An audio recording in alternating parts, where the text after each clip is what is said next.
Hello and welcome to the Tennessee Informer. Thank you all for joining us tonight.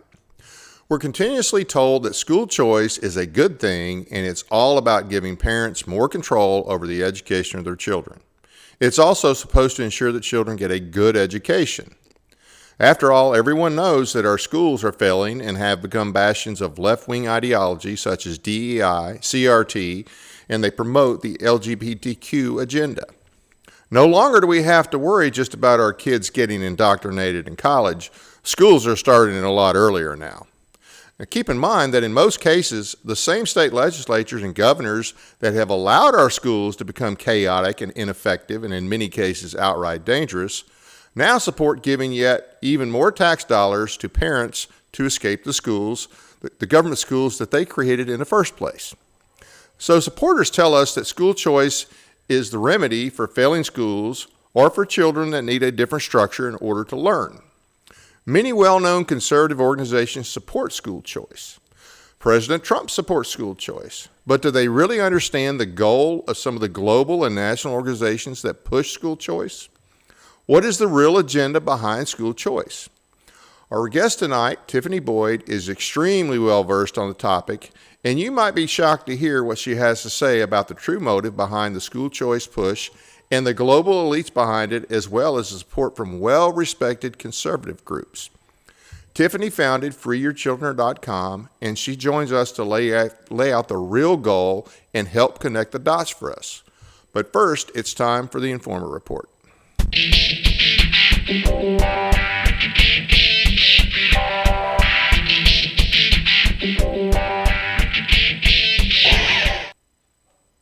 The Trump administration has declared Antifa a terrorist organization. Finally. They're also going to invest Soros and others for funding terrorist organizations. Now, what about CARE and the Muslim Brotherhood? They definitely need to be added to that list. I wonder if they will cut the funding to universities that employ radical left-wing professors. We'll be hearing about more of this in the weeks to come. The Trump administration wants Bagram Air Base back because of its proximity to China's nuke bases. So China is a threat, but we still allow over 300,000 a year to attend our universities. Something's not adding up here. I'm missing something. So if we were to take over Bagram Air Base again, which the Afghanis have already said no, won't this also make our guys targets again? How much are we going to pay the Taliban to get the base back? How much of that will be used to fund terrorism? The whole idea is just crazy, if you ask me, and I hope we don't do it. You know, if we're worried, it makes no sense to me that we have to take over a base that's closer to China, yet we're still going to allow them here. We're still going to allow them in our universities, and they still have most favored nation status as far as trade goes. Doesn't add up to me. The Attorney General, Pam Bondi, should be fired. That's my opinion. She has shown that she doesn't understand or respect the Constitution by recently saying in an interview, there's free speech and there's hate speech. And there's no place, especially now, especially after what happened to Charlie, for that in our society. Now, I'm quoting her. We will absolutely target you, go after you if you are targeting anyone with hate speech. You know, it was terrible what happened to Charlie, but, you know, he was a big proponent of free speech. I don't think he believed in the concept of hate speech. Who gets to determine what hate speech is? This is a big concern. We really should be paying attention here. You know, she doesn't have that good of a record. Remember, she's not been very good on the Second Amendment. Now it sounds like she's not very good on the First Amendment either. In separate comments made on Fox News last Monday, the Attorney General threatened to prosecute Office Depot for allegedly refusing to print posters with photographs of Kirk for the slain for his vigil. Now, businesses, it's terrible that maybe they're not even-handed, but the government can't tell a private entity they have to do something. We've had enough of that on the left telling us, oh, you have to do this or we're going to sue you. But to have the governor or to have the government come after you, this is concerning. It definitely concerning. Now, there are things that are beyond the pale, okay? I mean, there are things you can't threaten people. Obviously, you can't yell fire in a crowded theater. There is such thing as inciting a riot. So there are things you can't say. But when we go down the avenue of hate speech, that's a concern. That's a problem.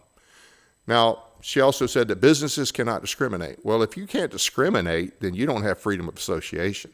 I think private businesses should be able to discriminate. And I really don't care on what basis they discriminate. I think that's part of being free, and if their decision is a bad one, the public will let them know it. If you want to go and print posters with Charlie's pictures on them for a vigil, you have to, this is her again, she's quoting that if somebody wants to print posters for a vigil, then you have to let them do that. No, if you're a private business and you don't want to do that, you shouldn't have to, just like you shouldn't have to make a cake for a gay couple.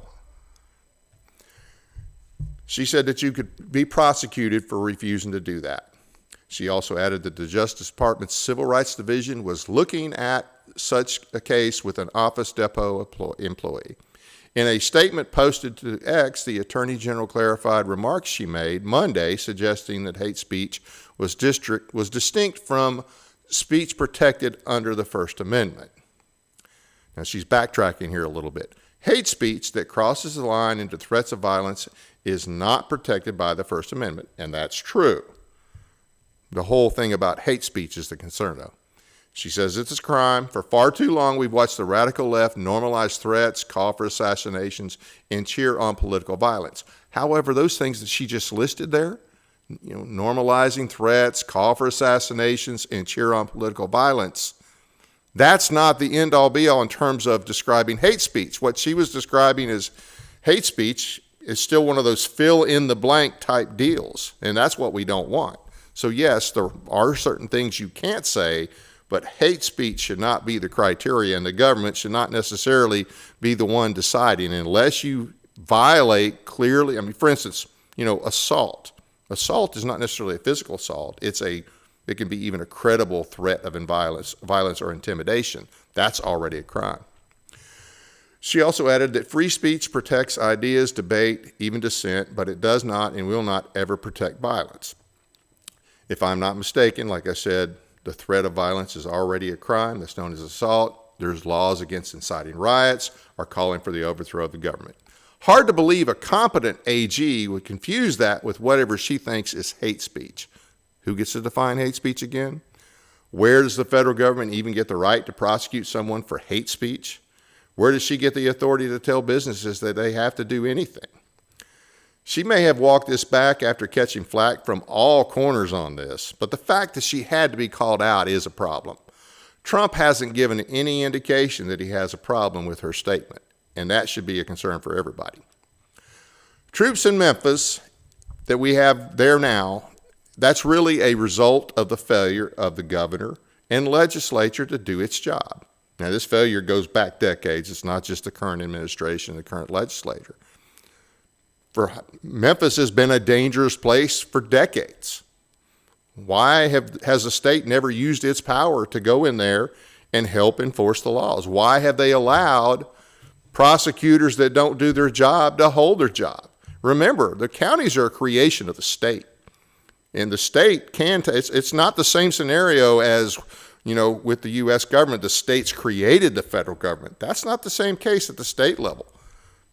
The state can force the counties to follow the state law, and that's what they should do. Also, a lot of people may welcome it right now. They say, hey, it's going to make things better. What about when the troops leave? If you haven't dealt with the core problems, when the troops leave, all the problems are going to come back. And that wraps up this installment of the Informer Report. If you have a news story that you want to alert us to, be sure to send us an email at tninformer.tv@gmail.com.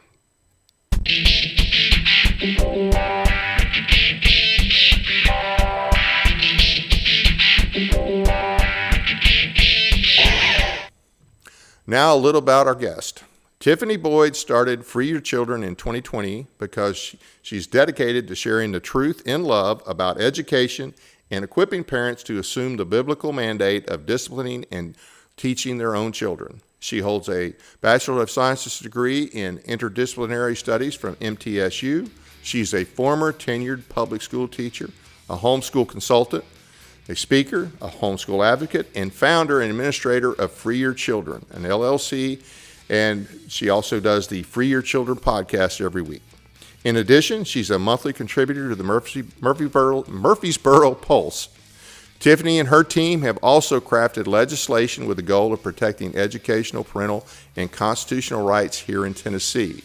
She can be found often at the state capitol fighting for children and families. Well, thank you for being with us today. How's everything going?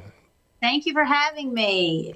We're doing well here in Middle Tennessee, down south. It's rainy, so hopefully we don't have any interruption in service here if a storm pops up. Yeah, we had some here too. Well, we definitely needed it. And same thing. Yes. I hope it doesn't take us out. So, hey, let's get started. Got a lot of ground to cover, and we want to cover as much as we can in the roughly hour that we have. So let's talk about the basic components behind school choice, the school choice agenda, the legs of it, so to speak. Absolutely. I know that there are a lot of people, they've done a fantastic job with marketing and coining the term school choice, but I think that it is important for people to understand what school choice really is. It's government funded school choice. The goal behind this is to make all forms of education government controlled. And if the government is controlling and funding all forms of education, then what choice do we really have?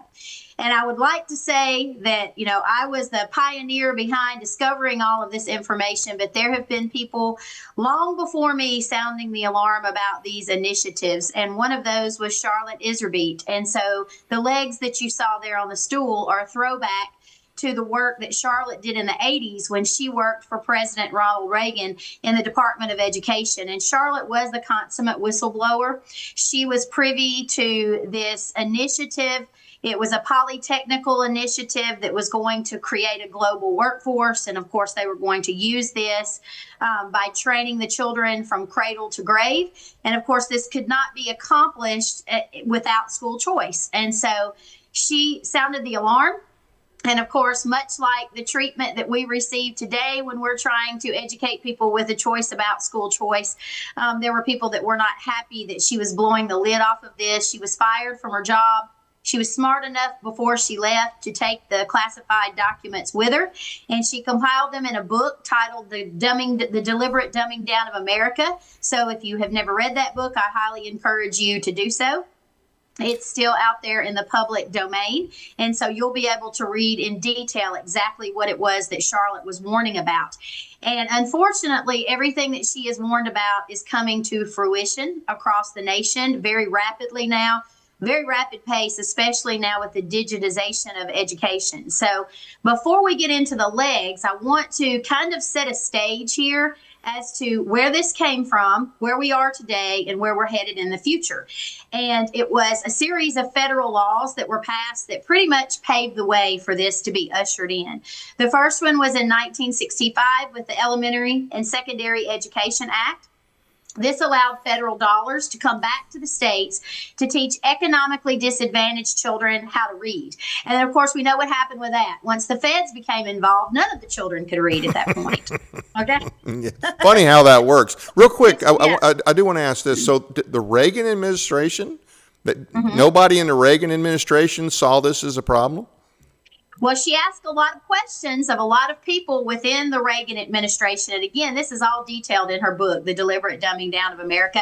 I go into a lot of detail in one of the seminars that I do. Our team, we've been traveling across the states. Anytime we're invited to come in, we do a series of seminars. We just recently did a seminar up in Sumner County for the Sumner County Constitutional Republicans. That seminar was about the FREE Act that we ran last legislative session. We have been to Missouri. We've been to Alabama. We've been to a lot of different places. We've moved across the state of Tennessee to a plethora of different groups, and we've talked about our full seminar on school choice, which is really about 3 hours. And then we have lots of questions and answers after. And then we did a seminar in West Tennessee for the Tennessee Firearms Association. And that one focused on how our 2A rights are being destroyed via these initiatives. So if anyone is interested in more information about this, because tonight we're just going to be barely scratching the surface. And there's so many tentacles and legs to this. And I know it's a fire hose of information. And so some of our other seminars go into greater detail about each of these topics. So I guess you could say tonight I'm going to give you maybe the 100,000 view. Wow. Without trying to overwhelm you. So one of the things that I always like to do when I'm trying to explain to people why school choice is so concerning is to go over these federal laws. And yes, when Charlotte worked under Ronald Reagan, she went to several people within that department. She wrote letters to multiple different people asking questions and warning about this polytechnical initiative. And she was pretty much just told, go sit down. Wow. we don't really, or they ignored her, or, in the end, she wound up getting fired from her job. But in 1965, that really launched this, into the arena so that they could start initiating all of these things that we see happening today. But in 2002, the ESA bill, the EA bill, was reauthorized under Bush, and it was called No Child Left Behind. And you probably remember that. I know I remember it. Yeah. And this mandated states to do testing and collect data. And then during this point in time, a national database was illegal. So statewide databases were set up to collect the data. And then in 2014, the Workforce Innovation and Opportunity Act was signed under federal law, which binds education under the Department of Labor, the Department of Health and Human Services, the Department of Defense, and the Department of Education. So now we have federal dollars coming back to the states through all of these departments, and even more so now, because within the research that I have done, I've seen grants coming back to the states to be used in education, through the infrastructures in the states and targeting the rural communities. So we've seen that as well. So there's so much money that's flowing into the states from multiple different departments that even though defunding the Department of Education sounds great, and that would be a step in the right direction, it is not going to change any of this unless they start repealing these federal laws, because there's too much money embedded within too many different federal departments. And I think that that's one thing people don't understand. And I'm sure that's by design. It is absolutely by design. So then in 2015, under Obama, the No Child Left Behind was reauthorized to the Every Student Succeeds Act. Yep. This mandates college and career readiness standards that are Common Core aligned, and they're aligned to UNESCO's global standards. And we're going to talk more about UNESCO as we move through here. Then this H.R. 5, which was known as the Every Student Succeeds Act, was passed by the United States Congress and signed into law by President Barack Obama on December the 10th, 2015. It replaced the previous education law, No Child Left Behind. This requires that states legislatively surrender their rights over education in order to receive Title I funds. And this makes every child in those schools considered at risk. So now I know that for years there was a socioeconomic status that was attached to those Title I funds. Right. So schools that were mainly being utilized by families who would be considered or qualified for free and reduced lunch, that would have been your schools that would have been Title I status. Once he reauthorized this, now there are schools that you would not expect to be receiving Title I funds that are doing just that. Right. I know in our county, in Murray County, a couple of years ago, one of the elementary schools in our area, and it's where everyone that moves to Murray County, they want to make sure they live in that particular zone so their children can go to that particular elementary school. And they have applied for and received Title I status. And it would be considered the wealthiest school in the county.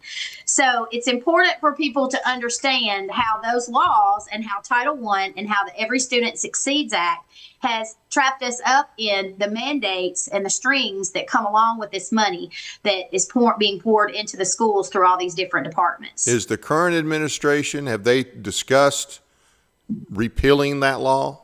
Have you heard anything about that? No. I have heard different people who have been on my podcast say that they had people who had direct lines to President Trump who had called them to have discussions about how they could make major gains in starting to untangle our nation and our individual states from these strings. And that was a conversation that no one seems to want to have. But until we start repealing these federal laws, nothing else is going to matter, because this is what gives them the foothold over the states and the control, over the states. And so when we showed the leg on the graphic that shows the 3 legs of school choice, Charlotte warned, she said, this is what's going to happen.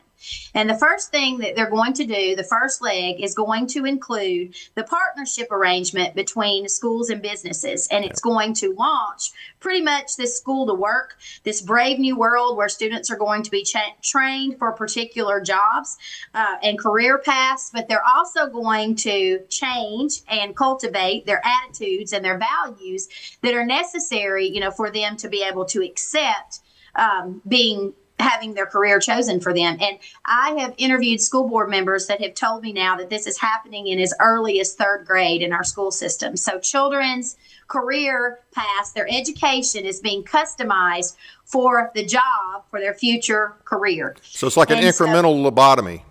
Absolutely. And so she warned about this in the 80s, that this is what was going to happen, that it was tied into the school to work. And I know in the state of Tennessee, we have poured in not too long ago an additional $500 million for this workforce development initiative through our schools in Tennessee. It's workforce training. It's actually the communist Pavlovian workforce training. That's what it is. I mean, you see this in other countries where children are told what they're going to be when they grow up. They're not given a choice. And so I think a lot of people unwittingly believe that this is the shop class that they had, in the 60s. This isn't that. This is not what this is. This is designed to create a global workforce.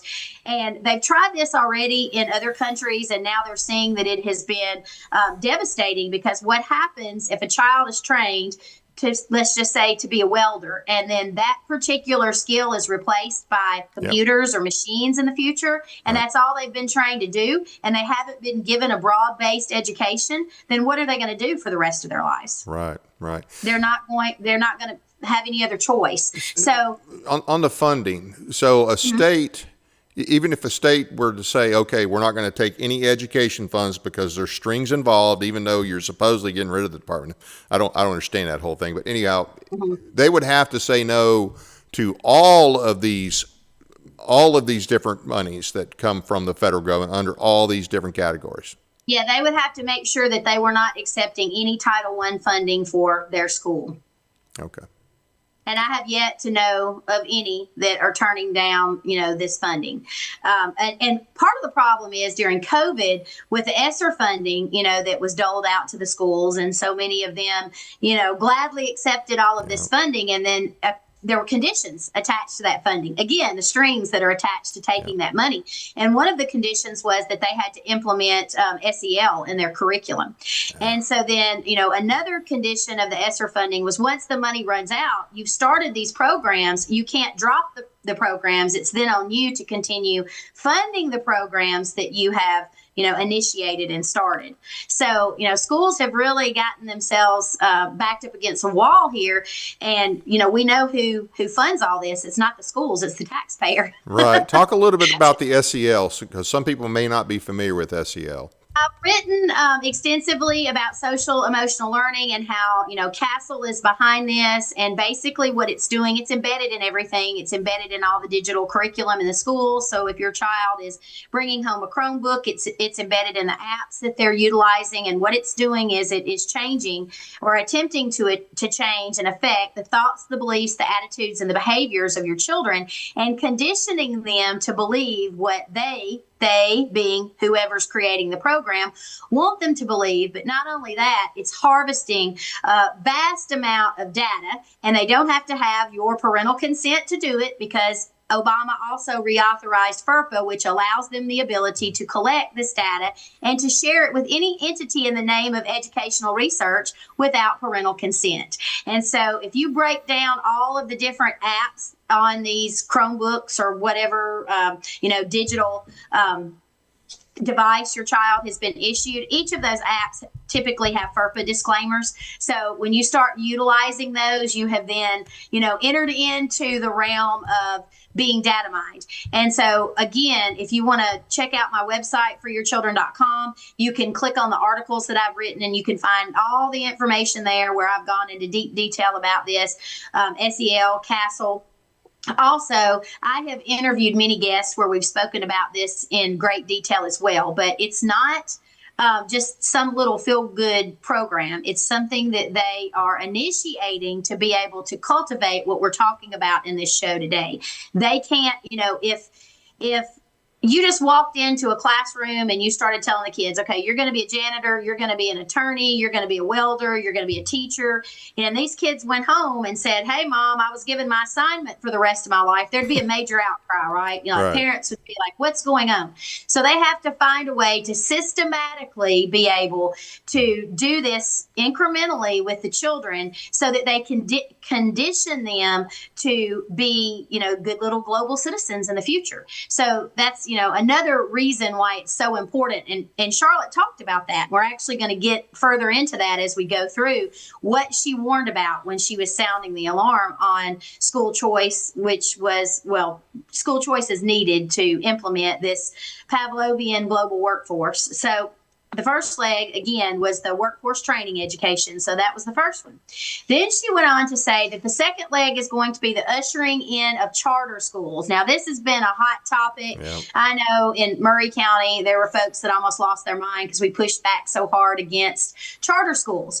And if you claim that you are opposed to school choice, but you advocate and promote charter schools, then you are not opposed to school choice, because charter schools is part of school choice. And it is a very, very dangerous part of school choice, because with charter schools, they're supposed to be public schools. The taxpayers fund them, but there is absolutely zero accountability to the taxpayer. And then if you have kept up with anything that has happened in the state of Tennessee with charter school legislation, you will know that they created a charter school commission that was appointed by our governor. So now if the school board, if these charter schools apply, let's say in your county, a charter school applies and your school board says no, they vote it down. Okay, they do not feel like it's a good fit for your county. They can then apply to the appointed charter school commission and they can override your local school board's decision. And if the commission agrees that they are allowed to open, then they can open in your county on your dime. Good Lord. Who agreed to that? Yeah. So there's lots of people that are agreeing to charter schools, probably because they really don't understand what's happening here. And I have parents that contact me all the time that have enrolled their children in charter schools. They're having issues. They cannot get anyone at the school to listen to what they have to say. The school board meetings at that particular charter school aren't even sometimes available for the parents to find out what's going on.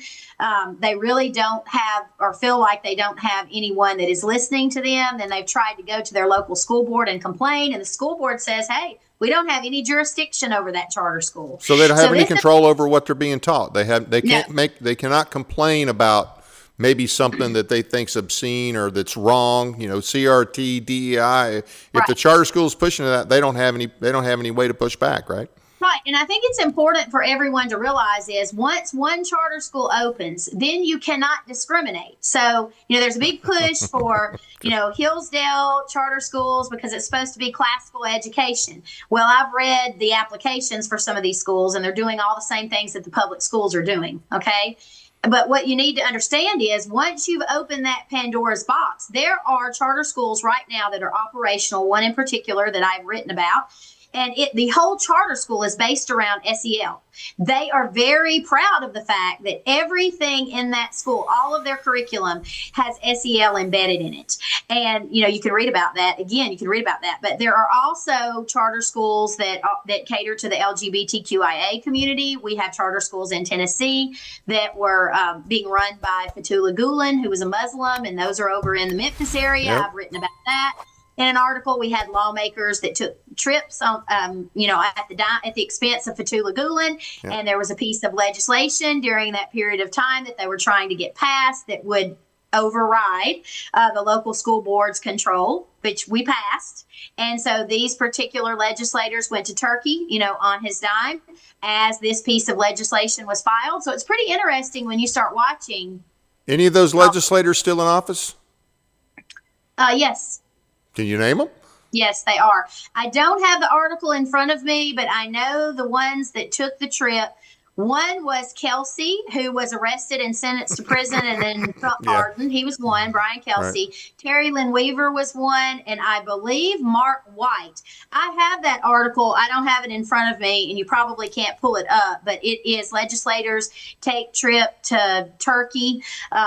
And that one's on the Borough Pulse. It's also on my website, and you can find it on freeyourchildren.com. You can also find it on my website, but it goes into great detail about what that network, it's a huge charter school network, and where they are operational, and right. What has happened with that. But it was very interesting to me. And when I penned that article, that piece of legislation had been filed. And of course, I reached out to legislators then and said, I really would like for you to vote no on this piece of legislation, and here's why. And it didn't get very much attention, we should say, and then it wound up passing. But Charlotte warned about the charter school network and said that it's not just about the charter schools. What they're trying to get you to do is they are trying to condition you to accept this form of governance, regionalism, where there is only appointed boards and not elected boards. And we see that in education across the board and in other forms of government where they will appoint boards to make decisions for our state, and the taxpayer has, no say-so whatsoever. So once they get, here was the goal. Schools are an abysmal failure. They're really not. They're doing exactly what they were intended to do. If we go back and talk about, what we adopted, here in America, that model of education, it's actually doing exactly what it was supposed to do. Right. But for people, a conservative, they see that as a failure because their children aren't being educated. They're not learning what they want them to learn. Right. That was never the reason why your modern day, school system that we have today, your institutionalized educational system was created. It was created to make worker bees. Yep. And that's what they're doing. And they're using this to do just that. But Charlotte said, people are going to start waking up, and they're going to be really concerned about what they see in the educational system, and they're going to want change, and they will take the first thing that's thrown at them, and it will be done via charter schools. Wow. And so what they will do is they will start to condition people into believing that regionalism is acceptable, and that it will expand into other areas of the government, which is exactly what we see here in our home state of Tennessee, but we also see across the nation. So that was the second leg of school choice. And then you go on to the third leg, which is citizens are considered human resources under UNESCO's lifelong education. It is under the umbrella of the unelected, using Skinnerian, Pavlovian, operant conditioning. How are they going to do this? They're going to do this via computers. So as we just talked about, this is the digitization of schools. In order for them to be able to condition children to serve, this global workforce, they're going to have the digitization of schools, which is exactly what we have now. Right. And so, that's what's allowing us to get this push so far down the road, is that all the legs of the stool are complete now, because the goal of all of this is just what the graphic says. government control over private education. That is still your last frontier of freedom. If you have your kids in private school and the government is not funding it, or your children are being homeschooled and you're paying for it out of your pocket and the government can't control, what that education looks like, then you're still, in the freedom frontier over here. Well, in order to create a global workforce, you have to have a way to get all of the kids under that umbrella. Right. And so they have to have school choice to do that. So some people may not know what UNESCO is. UNESCO is the United Nations Educational, Scientific, and Cultural Organization. What they want is one world curriculum, a global workforce, and government-controlled private education. And you will see on the screen here, Corey DeAngelis, some of you may know him. He is the self-proclaimed school choice evangelist. And he doesn't like answering the questions as to why he was listed on UNESCO's website as an inclusive policy lab expert. And so people who have asked him this question, such as myself, have wound up getting blocked and canceled from speaking engagements where he is going to be present. So pretty interesting that people like Corey do not want to have these discussions or debates about their associations with, an organization that wants one world, curriculum, a global workforce, and to control our educational system. He was also the poster boy for American Federation for Children. He actually worked for them under Betsy DeVos because we know that that's her, brainchild there. And he no longer works for that organization, I do not believe, because there was a scandal that came out not long ago that made national news about his proclivities prior to him being placed in that position that he also doesn't seem to like to discuss anymore. And those were filmed proclivities, correct? Yes, they were. He was apparently a gay porn star using the name Seth Rose. And so those videos were leaked and photos were leaked. And he went silent for a long time. American Federation, or several days, American Federation for Children seemed to drop him. And then after some silence, he came forward and made a statement about that particular time in his life. And I think for a lot of people, they were concerned, myself included. It wasn't that he was not honest about that up front. He didn't come on the scene and divulge that he had been involved in all of these things and that he had changed his lifestyle and he had, decided that, he felt like that was wrong and he needed to repent or whatever. Instead, it was never brought up until he was caught and it was made public. And then it seemed that, again, he just disappeared and then he came back and now he's back on the center stage and he's the poster boy for the conservatives once again, promoting this school choice. He was photographed not long ago. I shared this on my social media pages, with Moms for Liberty. Wow. At some big event. And so this is concerning in and of itself because of his associations with UNESCO, but also his associations with Betsy aren't much more encouraging as well. But I also thought it's important to point out here that American Federation for Children, they actually had a report that was created that promoted DEI. And it was a report for school leaders on how to implement DEI. And I've written about this, and there's a link attached to the article on the Borough Pulse. And we're going to talk about that as we move through here. But we know that Betsy, who was, the founder of American Federation for Children, they also founded some charter schools, and they were credited with being one of the architects of Detroit's charter school system. So very much into the school choice movement via charter schools, and they are huge proponents of school choice and promoting that agenda across the nation. So now, was DeVos pushing DEI, or you're saying the American Federation for Children was pushing DEI? Yes, the American Federation for Children actually created the report.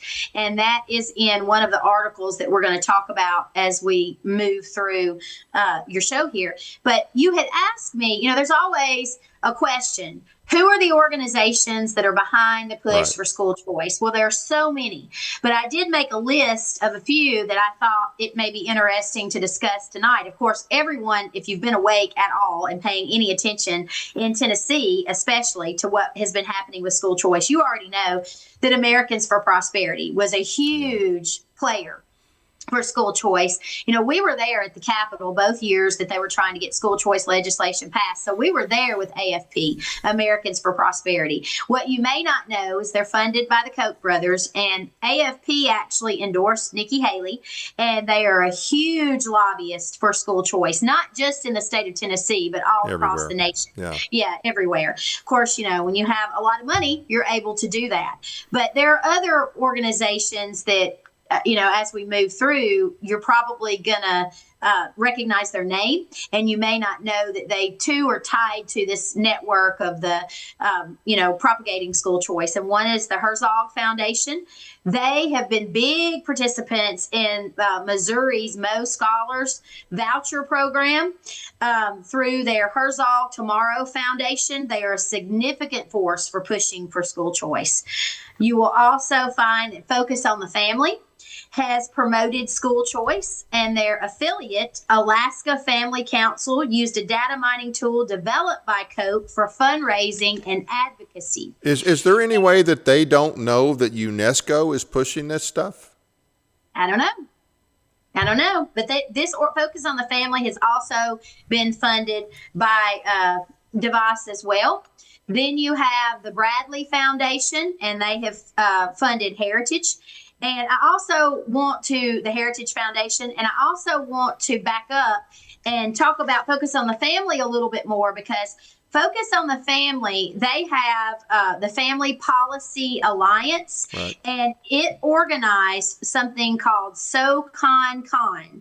And it was a conference, and they had Betsy was featured, and they also formalized partnerships with the Heritage Foundation and Americans for Prosperity. So again, you're going to see the same names in these circles all playing ball together. And of course, they have one goal, which is within this arena, which is to continue the march, toward school choice and the globalization of education. Then you have ALEC, the American Legislative Exchange Council. And of course, our state chair of ALEC is Chris Todd.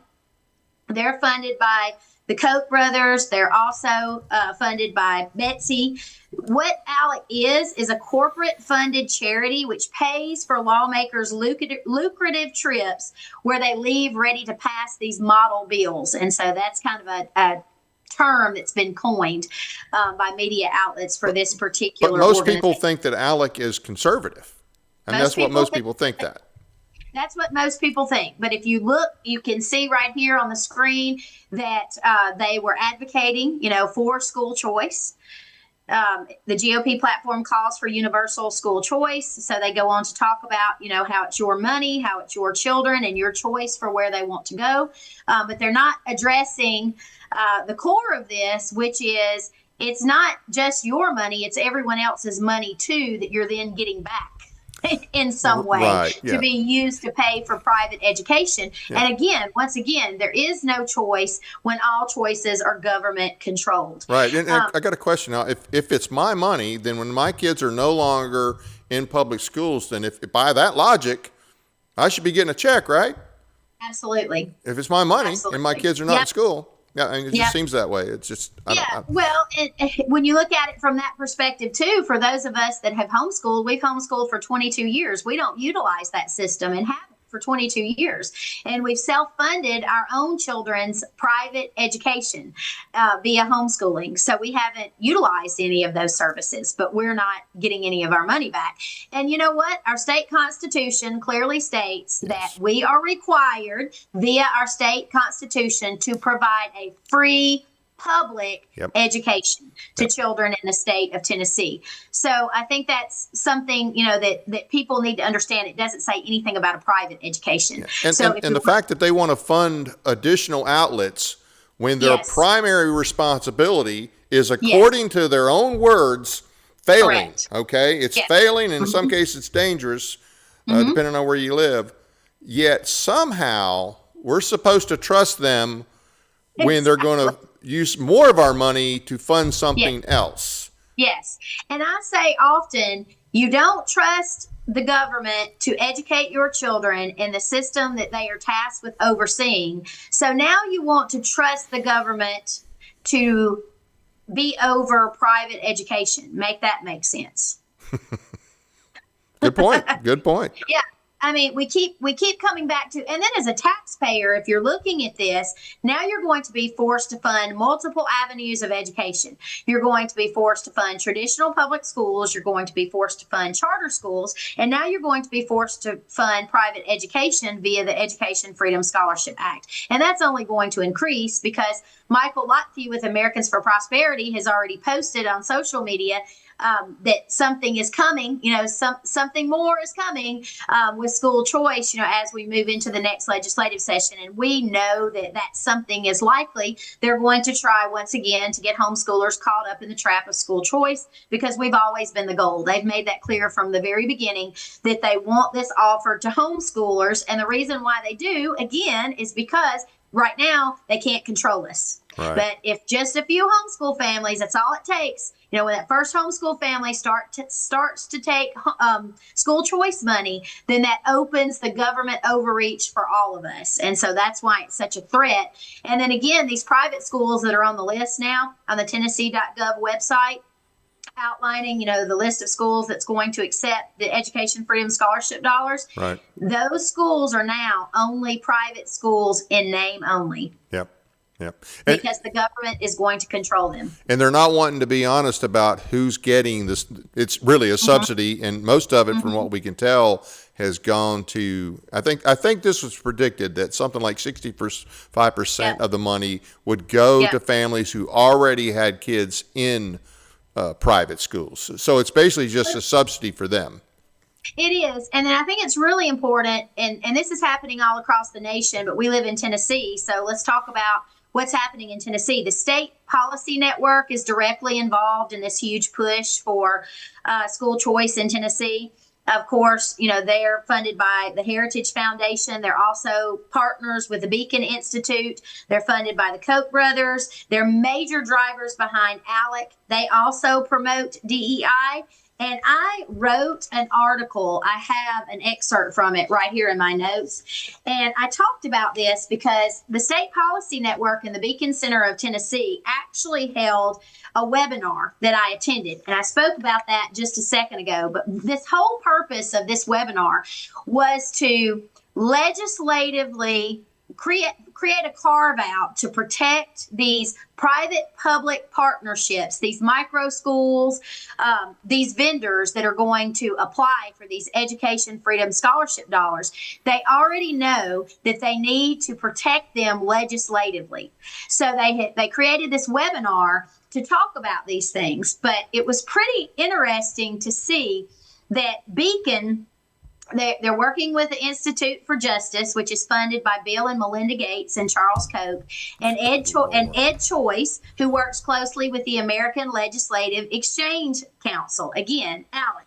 And then if you read this article where I talk about this, I list who some of the other actors are that are involved in the push for school choice. But it was really interesting to me that in this webinar, they highlighted something called the Lab School of Memphis and its founder, Coy Moorfield. And so I went and researched exactly what this school was doing. And so this would be a school that we would be funding.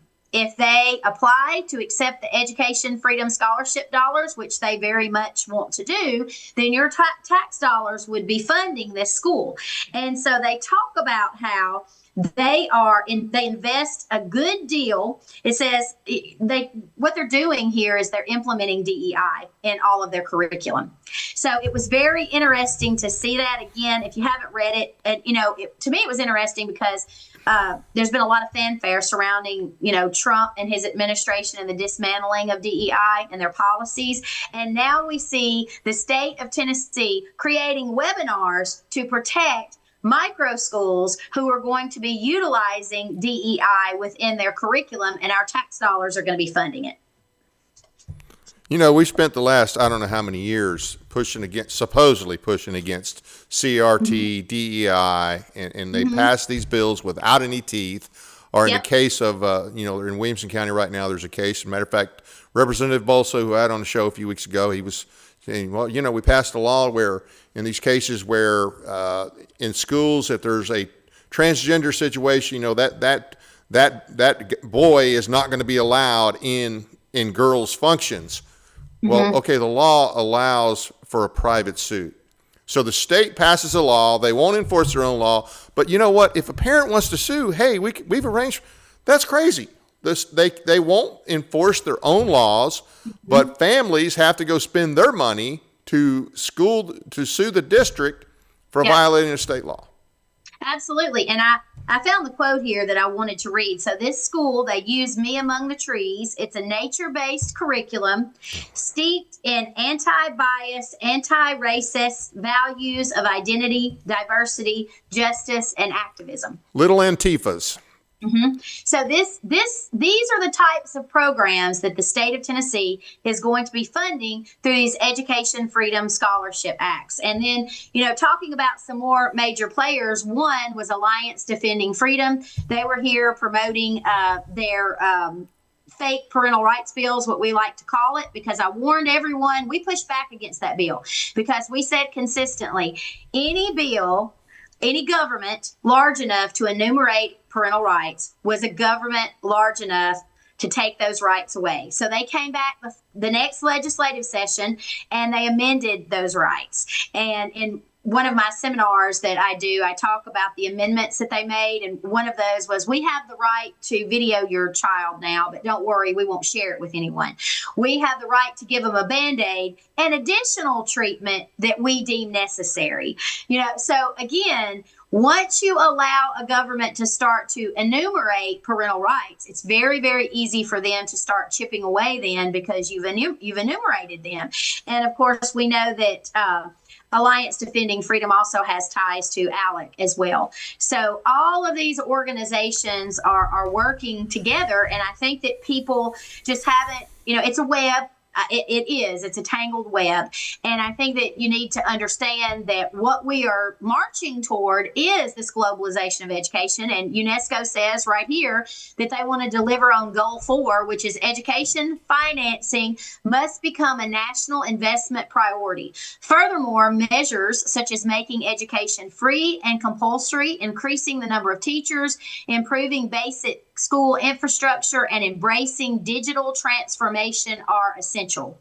Because again, in order to create a global workforce, you have to make sure that, everything is equal across the board and it's all the same with your national assessments, your national standards, which then become, worldwide, them deciding, the attitudes, the beliefs, and the values that they want our children, to have and adopt. And then, of course, they will very easily create this cradle to grave, global workforce that will benefit them. And you will see in every single state, we have school districts, and what they're doing is they're partnering with, local businesses in their area. And of course, that's benefiting them. So they are creating, a workforce for these private-public partnerships. So we've got Focus on the Family, we've got Alliance Defending Freedom, we've got Heritage, AFP, which is no surprise.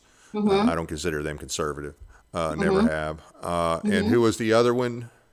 You've got the Herzog Foundation, you've got Focus on the Family, you've got Hillsdale. Did you say Hillsdale? ALEC. You've got ALEC. Well, Hillsdale has a network called the Barney Initiative, which is where they're setting up charter schools, as many as, they could get passed and are allowed to open up, that are popping up everywhere. We had one attempt to set up in Murray County, and of course that was voted down. Then they appealed to the Charter School Commission. They told them no. I'm certain at some point they'll probably try to come back. Murfreesboro has a Hillsdale affiliate charter there. They have a couple of other charters. Those charter schools alone have already exceeded the budget that was, initially what they claimed that they were going to need. They've already gone over that by millions just for the 3 charter schools that are already operational in Rutherford County. Wow. And again, I've written about that extensively too. Okay, so obviously we can't trust anybody. If everything if everything you're telling me is true, and I have no reason to believe it's not, I mean, I don't have too many bubbles left to bust in terms of organizations and federal entities or you name it. So what do we do to stop all this? Well, I think one thing that we need to be doing as citizens is doing everything we can to protect our private education, to protect homeschooling, to protect our private schools. There's going to be a push to swallow up as many areas of private education as possible. And that's why last legislative session, we wrote the bill, the FREE Act. And, we tried as hard as we could to get that carve out, because that particular category for homeschoolers in the state of Tennessee was going to be a category that would not be taking any government funding at all. So if you chose that category to educate your child, then that category would not have been eligible for any government funding. It would have also taken us out of having to register our children with the state, so we would not be held to compulsory attendance laws. Right. And of course, I've written, about that extensively too, because they're using the compulsory attendance laws and truancy to trap parents up in the juvenile justice system and, remove children from the homes. Children are worth a lot of money to the state. Schools lose money when children aren't in the seats. Yep. And so I think parents need to understand that none of this is about, school choice was never about helping underprivileged children. It was never about helping children. It is about global control, and it's about money. There is tons of money surrounding all of this, and tons of money to be made. And school choice actually touches every facet of our lives. I interviewed a guest named John Klizek, who wrote School World Order, and he talks about how all of this is tied to, social credit scores and digital currencies, and none of this can happen without them ushering in universal school choice. And that's why they're trying so hard to push these initiatives through, and they're spending so much money and so much time. And I tell people all the time, don't take my word for it. Don't say Tiffany Boyd said. I encourage you to go do your own research about these organizations if you have questions about the history of school choice, about who's been behind the movement. You need to understand that it's not just Republicans that have been invested in school choice. Democrats have been invested in school choice as well, and they've done things to advance it. I told you when Obama changed, No Child Left Behind to the Every Student Succeeds Act, right, that ushered in a lot of this. Bill Clinton, also helped move things along in the 90s. So this is not just something that the Republicans have been on board with, although the Republicans have definitely picked it up as their mantle now. And so it's really become one of the cornerstones of the Republican Party, which is extremely disappointing, because now with the relationships and the partnerships that it looks like we're trying to build with Palantir and, creating this, huge database, which is going to be able to collect vast amounts of data. And then they're wanting to partner with all of these, major federal departments. Every citizen should be concerned about what the implications of that are going to look like. I mean, there's so much going on in so many areas. And I knew when we had this conversation that it was going to be, 100,000-foot view, because there are so many little intricacies involved in, everything that we talked about tonight that help to expound upon all of this. Right. Well, so far there's nothing good, but there's a lot of bad and ugly. Have you got any closing thoughts? Anything you need to cover that we didn't get a chance to? Yes, I would just say understand that school choice is so much more than just one vote. There are a lot of pieces of legislation that have been passed in previous legislative sessions that are paving the way and helping to advance these initiatives. So I would say, watch your legislation if it has to do with workforce training, career development, if it has to do with the digitization of schools, charter schools, Education Freedom Scholarship Act, tax credits, vouchers, ESAs, all of those things should sound the alarm, because that is part of the globalization of education that's going to lead to this, global workforce and pretty much global control, because that's the goal. And the best thing our state could do is repeal the law they passed last year on this, correct? Yeah, absolutely. That's one step in the right direction. And then, I would really like to see them repeal the unconstitutional rules and regulations and laws that we have around homeschooling and private education, because none of those are constitutional, because none of it's mentioned in our state constitution. Right. Right. So, Yeah. because they don't have any jurisdiction over private education as it stands. Yeah. Well, our legislature is kind of like the Congress. They really don't pay much attention to the Constitution. They just ignore it. Exactly. Unless they are trying to make an argument and act like they're defending it. Then they'll Absolutely. mention it, and that's about the only time they'll mention it. So It was pretty interesting to us last legislative session, because our bill was going to do exactly what they claimed that they stood for. It was going to give parents choice, real choice. Right. It was going to put parents in the driver's seat of their child's education. Yeah. It was going to allow parents, who they claim is the most equipped to make those decisions for their children, it was going to allow them to be able to do that. Yet all of the Republicans on the education subcommittee voted it down. wow. Thank you for being with us, and let's pull up your Absolutely. website again. FreeYourChildren.com, and you have a lot of information on there, and you do a weekly podcast, so I'm sure those are there as well. And if anybody needs to get more, and like you said, this is just the 1,000-foot view or 10,000-foot view, a lot more details on your site. Any upcoming events, or are you going to be speaking anywhere? Yes, I'm going to be in the Memphis area in October. Those details haven't been made public yet, but they're coming. You can find that information out on our website. We also have a free newsletter. We also have Substack. So go to our website and sign up for our free newsletter. We also send out, more up-to-date information there as things are developing in real time. So thank you so much for having me here. It was great to be here again. I appreciate the opportunity. Well, hey, thank you for being with us, and a lot of information. Appreciate what you do. Keep doing it. Thank you. Thank you. I want to thank the audience for taking the time to watch our program tonight. It doesn't cost anything to subscribe, so please be sure to hit the like and subscribe buttons, as well as the notification bell, so you never miss an episode. We appreciate your support. Thanks again to Jonathan and Mary for their financial support for the month of July, August, and September.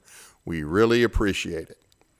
Check out our audio podcast on iHeartRadio, Spotify, and other platforms as well. Sign up for our weekly newsletter at our website, teeninformer.com. Find and follow us on Facebook and Twitter. Have a few announcements. The TFA in Cookeville will host TNCSS speaker, which TNCSS is Tennessee Citizens for State Sovereignty, speaker Danny Blitz, to discuss nullification September 29th from 6 to 8 p.m. at Logan's Roadhouse, 1395 Interstate Drive in Cookeville. Should be a great presentation, by the way. Meet and greet with Monty Fritz. If you have not heard Monty Fritz speak, you need to go hear him. We had a great event last week in Lawrenceburg. He did an excellent job. And hey, guess what? When he's finished, he actually takes questions from the crowd. And he doesn't have to have somebody that approves them first. He just takes them, whatever they are. He does a great job. Anyway, meet and greet Monty Fritz, Wednesday, October 1st, 6:30 to 8:30 at 1900 South Germantown Road, Germantown, Tennessee. On Thursday, October 2nd, the Stewart and Henry TFA will meet at the BFW in Paris, 7 p.m. for our monthly meeting. Topic is the Bill of Rights. This is at 2512 East Wood Street. You don't have to be a member to attend. Love to see you come there. The Tennessee Constitutional Grassroots Coalition will host Freedom Fest Saturday, October 4th from 12 to 8 p.m. at the Tate and Lyle Performing Arts Center, 1470 Robertson Spring Road in Loudon, Tennessee. Go to tcgc1776.org for tickets. Will Bolton is challenging Mark Cochran in District 23 next year. Tune in tonight for our second show at 8:30 to find out what he believes and is willing to fight for. Manufactured Crisis, The War to End America author James Simpsons joins us. He is an economist, and he will join us next week at 7 p.m. Now, this guy was in the Reagan, Bush, and Clinton White House. He explains the enemy and the methods being used to destroy our country, some of which we just talked about. He talks about the origins of the enemy, which began over 100 years ago. You'll learn things in this episode that you likely never knew about. For our second show next week, Colonel, retired U.S. Army Ed Kennedy joins us to expose Taliban tie, and other bad actors from the Naming Commission and what can be done about their un-American actions. Also, next Sunday at 2 o'clock, we'll have George Malden, retired Colonel George Malden. He's got a new book out, and we'll talk about not only that book, but his other book, his experience, his whole time, his 32 years in the military. That will be here this Sunday, 2 p.m. Hope you can join us. That's it for now. Good night from Paris, Tennessee, that is.